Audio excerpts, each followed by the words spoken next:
we have a new series of awareness stories and information videos that will be aired on Health Focus. In partnership with the United Nations of PNG, we will be bringing topics on health, sorcery-related stories, and uplifting stories that we tend to see in our rural communities. In this episode, we start with a story.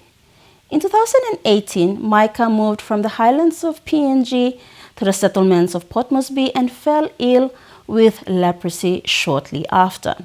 For years, Micah suffered from the symptoms without understanding what was happening to him. During this time, Micah's family began to neglect him and eventually kicked him out of the house after suspecting that the disease was linked to him practicing witchcraft.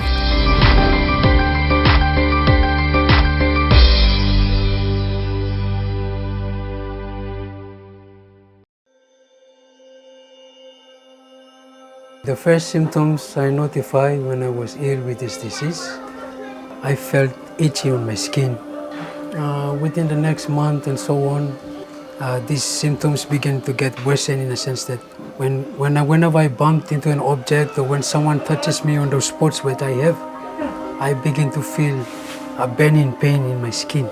I did not know what this disease was. I thought that because I was up in the Highlands and I came to the hot place in Moresby, like I suspected because of climate change.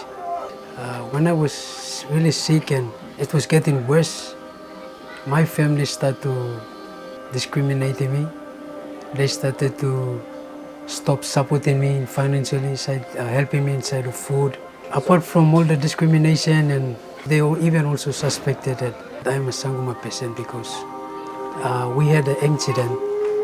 Like my grandboo had died and they were thinking that this disease was a disease that if I have to kill someone and eat his blood or drink something like this, I would, recover.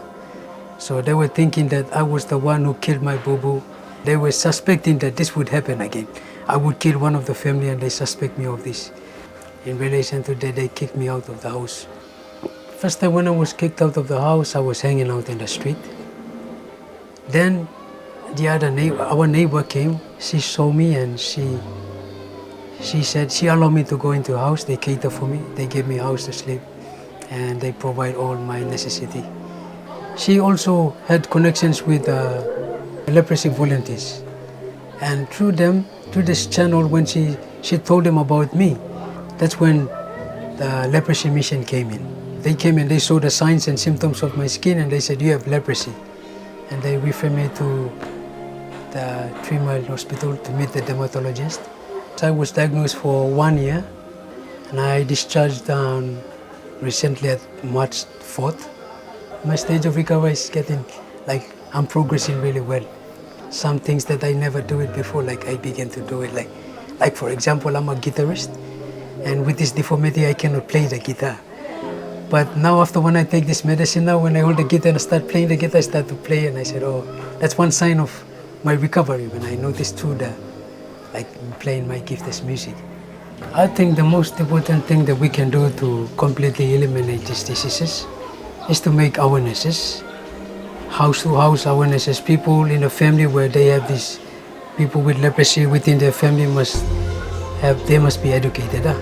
Like making awarenesses will make them aware that no, this is not leprosy, this is not a Sangoma case, but it's curable disease, a disease that can be curable. When I was diseased, my family did not really like me. They just neglected me. TLM came to my aid and offered me this job. And when I started to go to work now, every morning when I go to work and after when I come, I could see my family start to, I can see them looking at me as if I'm somebody now. So I believe that the more as we go along, we will come to a resolution, come to a solution part where we can able to reunite again.